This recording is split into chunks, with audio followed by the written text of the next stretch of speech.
pues agradecer la acogida y la invitación a esta conversación que yo espero pueda ser la posibilidad de que intercambiemos algunas ideas en diferentes direcciones, que no sea simplemente algo que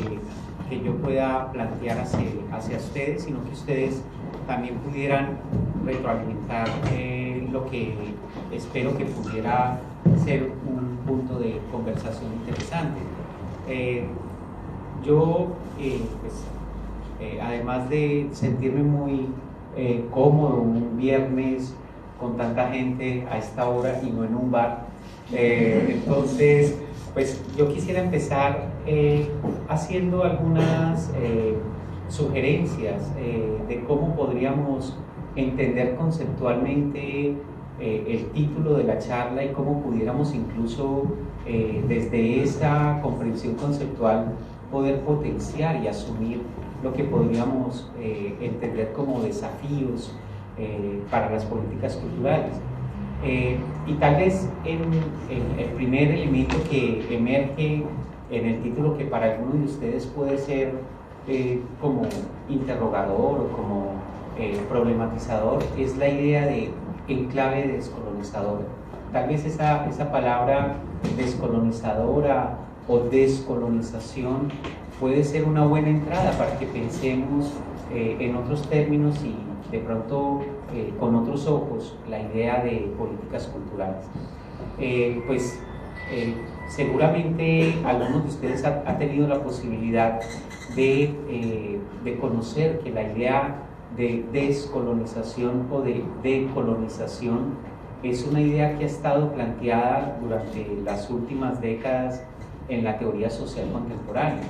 Es un concepto que trata de ofrecernos una posición crítica, una posición, digamos, cuestionadora de lo que puede significar para nosotros algo que todavía no ha sido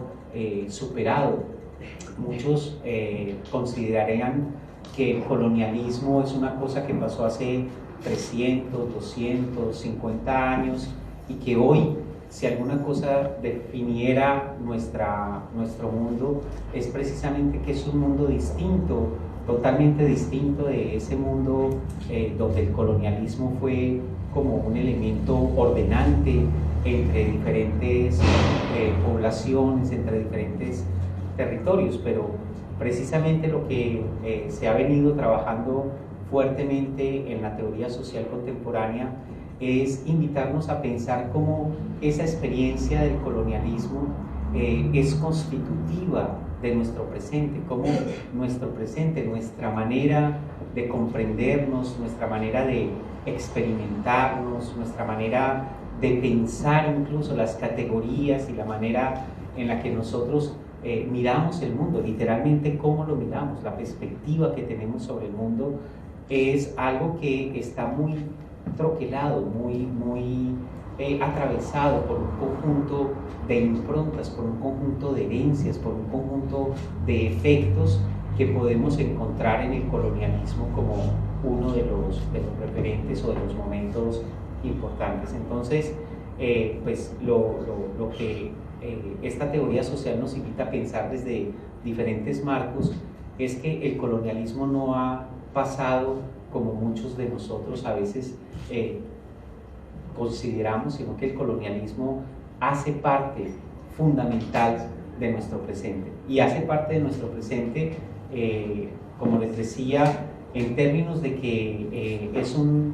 una experiencia desde donde nosotros tenemos como una concepción de lo que somos nosotros mismos. Por eso, desde algunas de estas conceptualizaciones se habla de una colonialidad del ser, o sea, como la dimensión ontológica, lo que nosotros mismos somos, está atravesada por una serie de nociones de lo que son los otros y de lo que somos nosotros que emergen en ese momento del colonialismo. Esa idea de que nuestra noción de cuerpo, nuestra humanidad, está ligada a expresiones racializadas, por ejemplo, la noción de lo negro, de lo indígena, del subdesarrollo, del desarrollo, todo eso hace parte de todas esas ideas que se encarnan en cuerpos y se encarnan en subjetividades que definen lo que yo les contaba ahorita como la colonialidad del ser. También hay una dimensión epistemológica, una dimensión en el conocimiento mismo de esa experiencia del colonialismo que todavía habita nuestro presente, que define nuestro presente. Y esa dimensión epistemológica se materializa, por ejemplo, en cosas como lo que nosotros consideramos que es conocimiento, cómo consideramos que algo es conocimiento y cómo pensamos que otras cosas son ignorancias o no son conocimientos. Esta idea, por ejemplo, de la ciencia, con toda su autoridad, con todos sus efectos de verdad, con todo lo que implica en términos de cómo se articula con políticas estatales o cómo se articula con prácticas empresariales o cómo se articula con industrias militares. Todo eso hace parte de una idea que se fue gestando desde el periodo colonial, que fue constituida en el periodo colonial, donde Europa y el conocimiento científico devienen casi que en el paradigma, en el modelo de conocimiento, y los conocimientos otros de otras poblaciones, de pueblos indígenas, pueblos africanos, de sectores subalternizados, al no ser enunciados en ese conjunto de prácticas epistemológicas, caen en el ámbito de la ignorancia o caen en el ámbito del no conocimiento. También esta idea de colonialismo como una experiencia que se dio hace mucho tiempo pero que habita nuestro presente, lo podemos encontrar en cómo se ordena el mundo, o sea, en términos de toda la geografía, incluso el hecho de que nosotros pensemos que el norte queda arriba, que el sur queda abajo, que el planeta está ordenado de cierta manera y no de otra manera. Todo eso hace parte de una mirada que es una mirada que se constituye no solamente por la geografía, sino también por las imágenes que van definiendo que unos lugares son más importantes,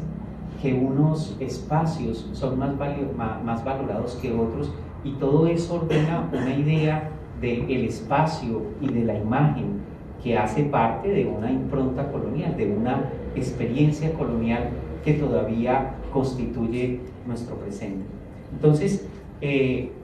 hay como muchas dimensiones. Aquí les he hablado de una dimensión ontológica del ser, y el ser pasa por la racialización, una dimensión epistemológica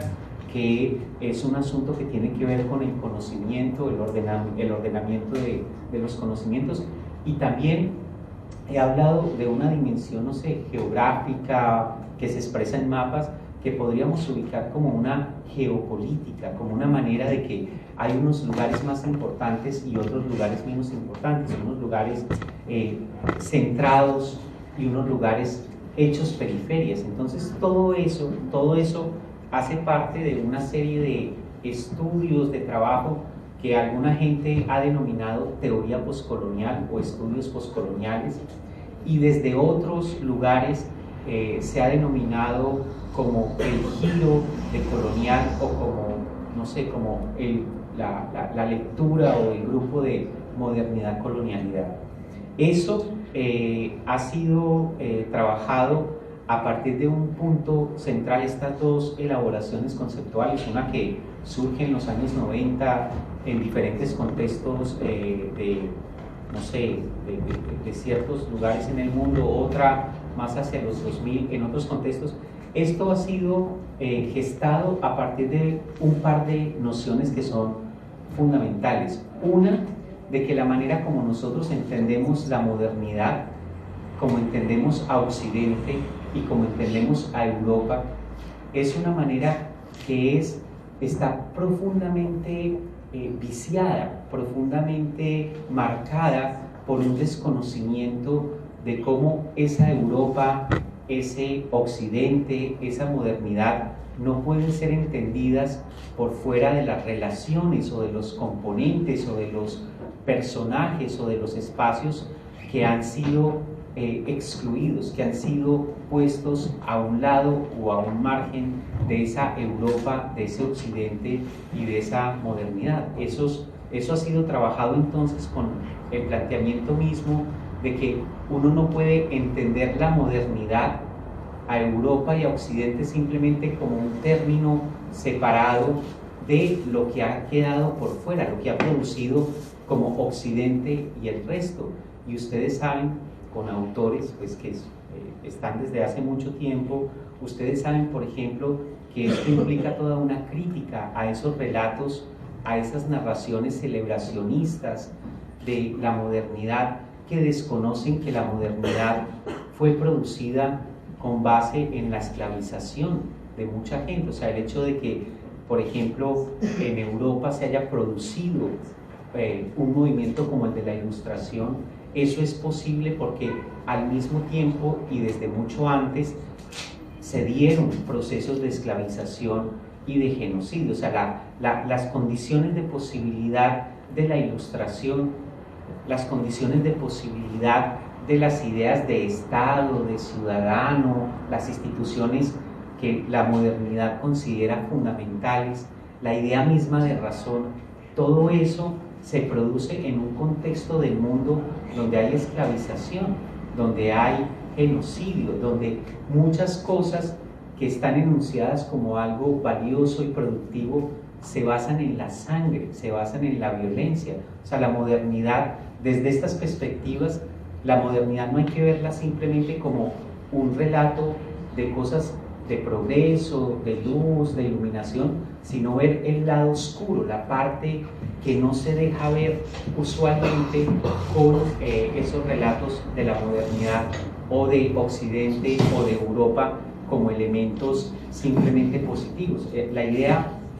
desde estas perspectivas que trabajan, no sé, lo que vamos a llamar en clave descolonizadora, es que no podemos dejar de entender a Europa como producto de un sistema mundo. O sea, Europa no es el agente del sistema mundo, el que crea el sistema mundo, sino que el sistema mundo produce a Europa y al tiempo produce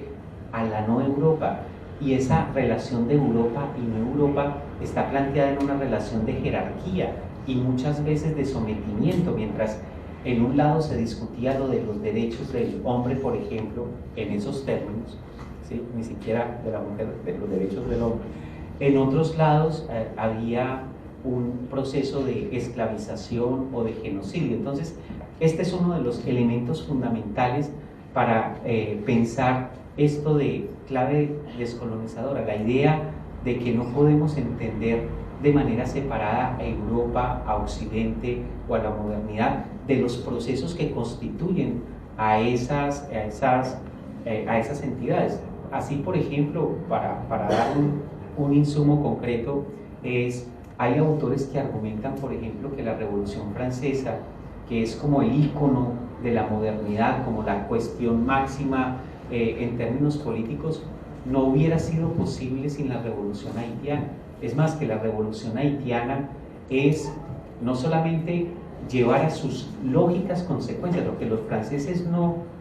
pudieron hacer en Francia, estos lo llevan hasta sus últimas consecuencias, el hecho de que todos los seres humanos somos libres, iguales, los esclavos, eso es una muy buena noticia, nosotros lo vamos a hacer, pero la Revolución Francesa no llega hasta allá. Pero lo más interesante es que cuando se da la Revolución Haitiana, en el contexto mundial, España e Inglaterra no entran a Francia a impedir eso, precisamente porque querían disputar lo que ahora es Haití y República Dominicana, o sea, como esa zona, esa gran colonia, esa riqueza, la joya del sistema colonial. Entonces, desde estas perspectivas que estoy usando este ejemplo de la Revolución Haitiana, es que vos no podés pensar la Revolución Francesa separada de la Revolución Haitiana, o vos no podés pensar separado la Revolución Industrial inglesa sin las plantaciones en el Caribe y sin la esclavización en África. Entonces, desde esta manera, tú piensas a Europa, piensas a Occidente y piensas la modernidad desde un sistema mundo, desde un asunto más complejo, y por lo tanto las cosas lindas que ofrece la modernidad tienen un lado oscuro, tienen un componente que usualmente no nos cuentan. Usualmente solamente nos cuentan un relato donde Europa es el agente del progreso, el agente de la civilización, pero no nos cuentan cómo la civilización implica la barbarie, cómo la civilización implica la violencia, o cómo la agentividad de Europa está conectada con la agencia de otras personas en otros lugares. Entonces, esto nos lleva al segundo elemento que quería mencionar aquí, nosotros tenemos que pensar esta idea de descolonización, no solamente desde una perspectiva así de sistema mundo más global, situando lo que Europa, Occidente y la modernidad pueden significar en una perspectiva desacralizadora o problematizadora de los relatos celebracionistas, sino también la idea de que para descolonizar o para decolonizar es importante interrumpir el sujeto del colonialismo. El colonialismo produce un sujeto, y un sujeto en el sentido de una posición de sujeto,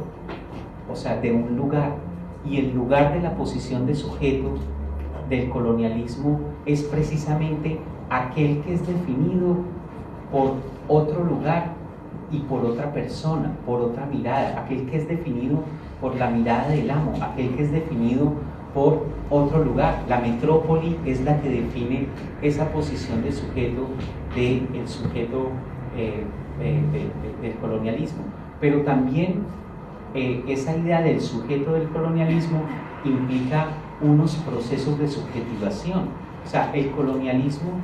como nos lo planteaba Bob Marley hace mucho tiempo, es un asunto que está en la mente de nosotros también. O sea, el colonialismo, o como lo dice un autor muy importante de toda esta